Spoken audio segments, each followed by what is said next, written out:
seguir con la clase. Me notifican si se puede ver la presentación.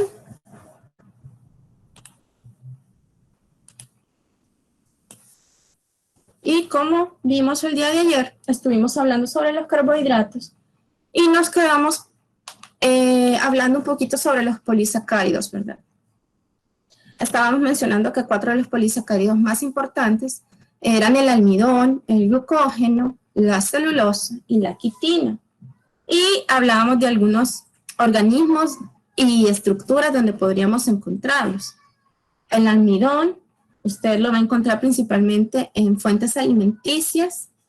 El glucógeno, lo vamos a definir de acuerdo a su función, y es que el glucógeno es una sustancia de reserva, pero que va a estar en animales, principalmente forma parte de las sustancias que van a estar funcionando en el hígado de los animales. En el caso de la celulosa, también lo vamos a definir por su función. Es una sustancia de reserva, pero en plantas va a estar formando parte de la estructura de la célula y es el componente principal de la pared celular. Y la quitina es un tipo de polisacárido que vamos a encontrar formando parte del exoesqueleto de algunos insectos y de algunos crustáceos. Entonces, vean, vamos a hablar de estos uno por uno y vamos a conocerlos un poquito mejor. En el caso del almidón, que es el que más consumimos, es el que más conocemos, es el que todos los días estamos ingiriendo a través del consumo de pastas, de arroz, de tortilla, de pan dulce, del maíz, de la pupusa. Esta es una sustancia que va a estar constituida por 2 componentes fundamentales, que para este caso uno se llama amilosa y la otra se llama amilopeptina. El almidón, decirles que es como el carbohidrato más común que vamos a encontrar en las plantas principalmente, y como ya hablamos anteriormente, al ser un carbohidrato, va a ser uno de esos componentes que va a ser fuente primaria de energía. También en las plantas, en el caso del almidón, va a estar teniendo la función de almacenar energía.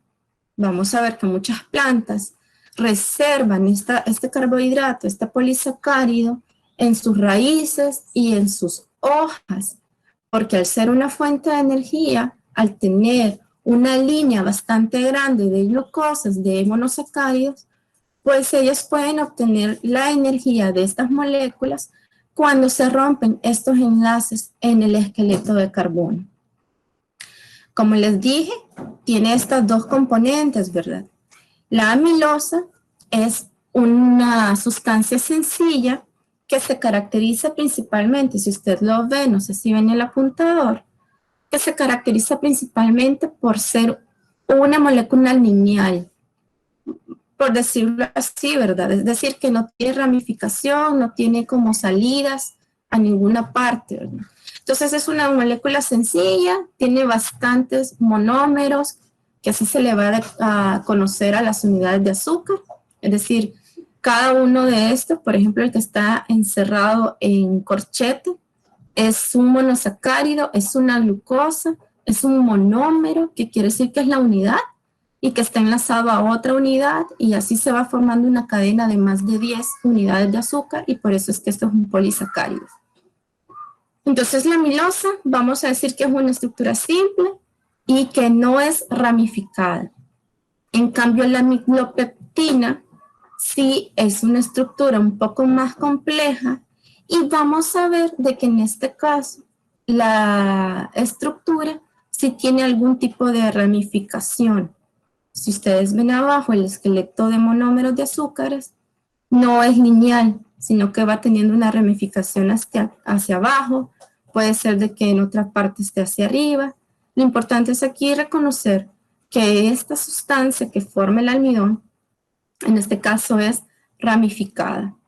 Entonces, básicamente, la diferencia entre ambos es que una es una cadena lineal y simple, la otra es una cadena ramificada y compleja. Una se llama amilosa, la otra se llama amilopeptina. juntas conforman un complejo que se llama almidón. Y acá es como que si yo les pidiera que lo dibujaran, esto de los esquemas es la expectativa o su foto de Facebook y esta es la realidad, como ustedes lo harían, y esa sería como la foto de ustedes cuando se levantan, ¿verdad? Y aquí está la diferencia fundamental en cuanto a estructura de dos. La amilosa es una cadena lineal y la amilopeptina es una cadena ramificada, para que entiendan ya con palitos y peritos, ¿verdad? Y ambas, nuevamente, son los componentes fundamentales del almidón. Y entonces, hasta esta pregunta, ¿verdad? Que es para ustedes, solamente para que refresquen. ¿Dónde podemos encontrar los almidones? En arroz, en maíz, papas, me parece que también. En la yuca, Lick. En la yuca, muy bien. En los espaguetis. En los espaguetis. En las harinas. Hay otro grano que consumimos casi que todos los días, donde hay almidón. El cereal. Los frijoles. Maíz. Exactamente, los frijoles, en el maíz. En la yuca, en la... Y entonces, acá podemos ver lo que ustedes están diciendo, ¿verdad? La yuca, la papa, el arroz, los cereales, las pastas, el pan, en los nabos, por lo menos a base de la alimentación, son los lugares donde vamos a encontrar. Y como les decía, para el caso de los polisacáridos, hay una reacción que nosotros usemos utilizando un reactivo que se llama Lugol. El Lugol es una sustancia que tiene coloración café y que ante la presencia de un carbohidrato que se clasifica como polisacárido, activa una identificación cuya reacción positiva nos da un cambio de coloración hacia un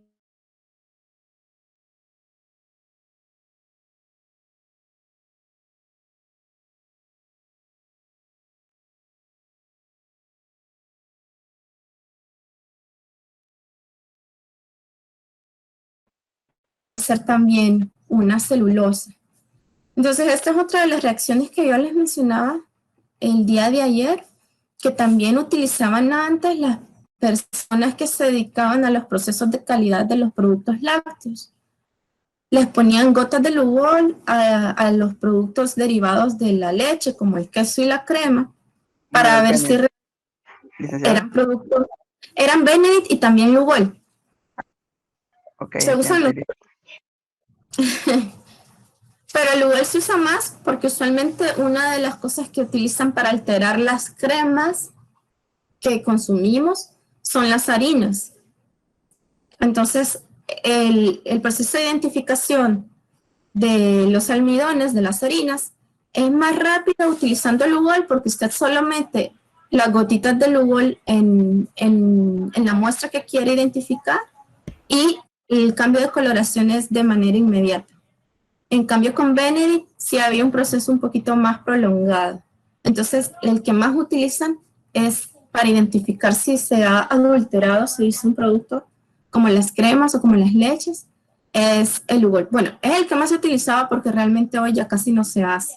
Hay otros procesos que en la industria se realizan pruebas de composiciones químicas para saber de que los productos no están adulterados y que exactamente lo que dice que nos están vendiendo es eso, ¿verdad? Entonces, sí, dígame. Y el Lugol es un químico, pero no afecta a la salud de las personas.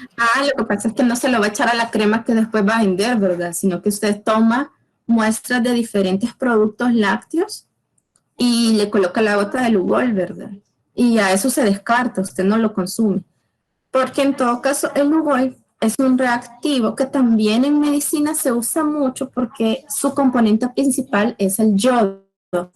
Y el yodo tiene la característica de ser un elemento que se utiliza bastante bien por sus propiedades desinfectantes. Entonces, ustedes como futuros doctores, cuando vayan a hacer sus prácticas en el hospital y los manden a áreas como pequeñas cirugías, como curaciones, o vayan a la sala de operaciones, se van a dar cuenta que el primer paso para realizar las curaciones o para realizar las cirugías es desinfectar la zona donde se va a trabajar. Y para desinfectar la zona donde se va a trabajar utilizan una solución de Lugol. Bueno, no de Lugol, sino que de yodo. Y esta solución tiene una coloración café y es la que utilizan para desinfectar los tejidos que van a ser trabajados a través de cirugías, a través de curaciones o a través de cirugías menores. Entonces vean que esto también es importante conocerlo. Y este proceso de identificación se da porque este reactivo que se llama Lugol, que es yodo, entra en estos espacios que quedan en la amilosa y en la amilopectina. Entonces el yodo entra aquí en estos círculos, en esos espacios, y entonces se forma lo que se conoce como un complejo de inclusión. Un complejo de inclusión porque se está haciendo una unión entre la estructura del almidón y el yodo. Y el yodo está entrando a esos espacios vacíos de la estructura ramificada de la amilopectina. Entonces, básicamente, el yodo se está incluyendo en esa estructura ramificada, que sería esta principalmente. Y por eso es que se le denomina complejo de inclusión. Cuando el yodo entra en esos espacios y se incluye en la molécula del almidón, es cuando sucede la reacción y pasa de una coloración cafecita o dorada a una coloración morada. Y esta coloración morada nos va a indicar de que en efecto está esta estructura química que está recibiendo el yodo y que se puede identificar a la presencia del almidón. Vea qué interesante porque todo está como fríamente calculado, ¿verdad? Y esas reacciones nos permiten hacer esa identificación de la sustancia. Licenciada, Dígame. y a la hora de experimentar con esta solución en el laboratorio, ¿es corrosiva? No, en este caso no. Usted se la puede poner, el Lugol al menos se lo puede poner en la piel y no pasa nada. Lo que va a hacer es que los va a manchar, los va a tener como una pequeña manchita amarilla. Creo que tengo un video ahí haciendo justamente esta prueba. Voy a ver si se lo subo a la plataforma más tardecito, porque lo filmé el ciclo anterior, para que ustedes vean cómo es el reactivo al Lugol y cómo se hace cambio de coloración. En ese video creo que lo hice, no me recuerdo si en una papa o en una yuca, y como hay bastante concentración de almidón en este tipo de alimentos, la coloración ya no se va a ver como moradita, sino que se va a ver incluso como negra. Entonces voy a ver si busco ese video y se lo subo para que ustedes más o menos entiendan cómo es que funciona la identificación. De todas formas, esto lo vamos a ver en el laboratorio de la práctica 2. Porque esa es otra cosa que había olvidado mencionarles ayer. Esta semana ya les voy a colocar también su primera guía de laboratorio, que tiene que ver con el uso del microscopio. Entonces tienen que estar pendientes de la plataforma porque ya ustedes van a tener que empezar a desarrollar sus guías prácticas. Obviamente viene pensada para que sea una práctica virtual. Voy a ver si les puedo poner un simulador para que trabajen con el microscopio, pero nada más decirles que ese simulador únicamente trabaja con la computadora. No se puede trabajar desde un teléfono celular. Entonces va a ser como una herramienta adicional para aquellos que sí puedan hacerlo y que puedan tener la experiencia, ¿verdad? Más no va a ser una actividad obligatoria para todos, porque yo sé que algunos solamente tienen el celular y es con esa herramienta que se conectan. Las demás actividades sí vienen ya para que desarrollen con la visualización de videos y vayan contestando ahí algunas preguntas. Y también vienen algunos procedimientos ya detallados dentro de la práctica. Entonces, nada más decirles, ¿verdad? Que por el día, quizás, espero mañana o jueves, ya les voy a subir también su práctica. Y hoy por la tarde, como a eso de las 6 o 7 de la noche, también les voy a subir el cronograma para ya distribuir las exposiciones. Yo sé que hay una chica en este grupo que no tiene grupo de exposición y tengo que asignarla a un grupo, entonces tengo que también hacer eso. No sé si es de este grupo o de otra materia que estoy impartiendo, entonces por favor recuérdeme para hacerlo esto justamente ahora. ¿Qué más? Bueno, continuar nada más con la celulosa y decir de que en el caso de la celulosa vamos a ver de que es uno de los carbohidratos más abundantes que hay en el planeta, porque como ya les mencioné, este va a estar formando parte de la estructura de la pared celular que van a encontrarse en las células vegetales. Por lo tanto, vamos a encontrar celulosa conformado en todas las plantas que existen en el mundo. Y entonces vamos a decir de que este es un carbohidrato, es un compuesto, es una molécula que representa más del 50% del total de átomos que se encuentran en las plantas. Es decir, que todas las células de las plantas van a tener celulosa. Como les mencioné anteriormente, su función es estructural, porque lo vamos a considerar como una fuente de reserva en plantas y también vamos a estar constituyendo parte de la pared celular, que es uno de los organelos que van a estar en las células vegetales. En este caso, la celulosa es un polisacárido insoluble, es decir, de que no se disuelve en agua, no es solvente en el agua. Y como un polisacárido, ya lo hemos visto, está constituida por varias unidades de azúcar. Recordemos de que en el... Licenciada, Dígame. ¿qué significa el alfa y beta en biología? El alfa y el beta lo que significa es hacia qué lado se encuentra el carbono o el grupo funcional en algunos compuestos químicos. Si es al lado derecho es alfa, si es al lado izquierdo es beta. Eso es lo que significa. Es la posición del grupo funcional o del carbono dentro de una estructura química. No sé si hay otra pregunta. Si no, acá pueden ver que aquí está el árbol. Si ven la secuencia, hay un recuadro donde están las células. Ahí hay un pequeño recuadro en las células que indica la pared celular, donde hay microfibrillas de celulosa. Luego de esta imagen se saca una sola fibra de celulosa y ahí ustedes pueden ver donde están las cadenas de celulosa, donde dice 36 hebras y cada una de las hebras, cada una de esas líneas que está viendo ahí está formada por un montón de secuencias de unidades de azúcar, que son las estructuras fundamentales de los polisacáridos. Que saben de que ya si son más de 10 unidades de azúcar, estamos hablando entonces de un polisacárido. Y estas tienen la característica de que están muy juntas entre sí y recuerden de que es un enlace glucosídico que se da entre el carbono 1 de una glucosa con el carbono 4 de otra.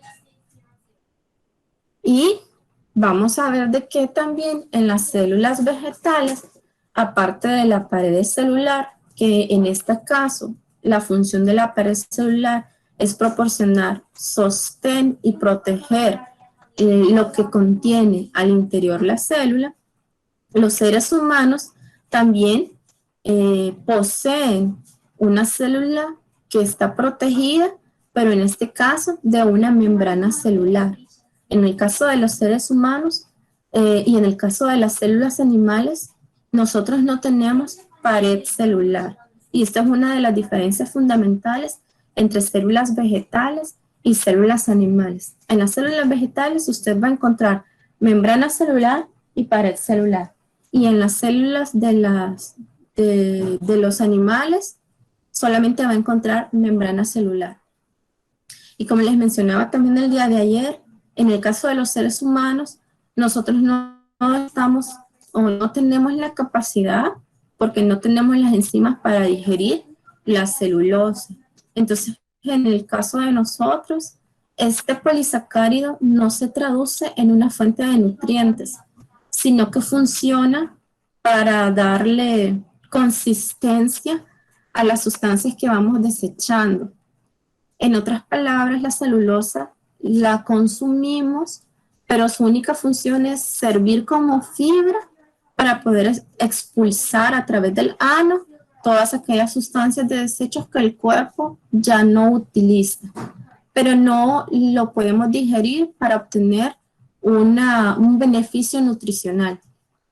Entonces, eso vamos a decir de que es la función de la celulosa para nosotros, que tiene una característica fibrosa que le permite generar un volumen a las sustancias de desecho que va extrayendo el aparato digestivo. Entonces, por eso es que cuando usted va al baño a depositar esas sustancias de desecho, en algunos casos puede verse bastante sólido, ¿verdad? Entonces, esa solidez es una característica que viene determinada por las fibras de la celulosa. Y luego tenemos el glucógeno, que también es denominado en este caso el almidón animal. Como ya les mencioné anteriormente, se considera como una fuente de energía en el caso de los tejidos animales.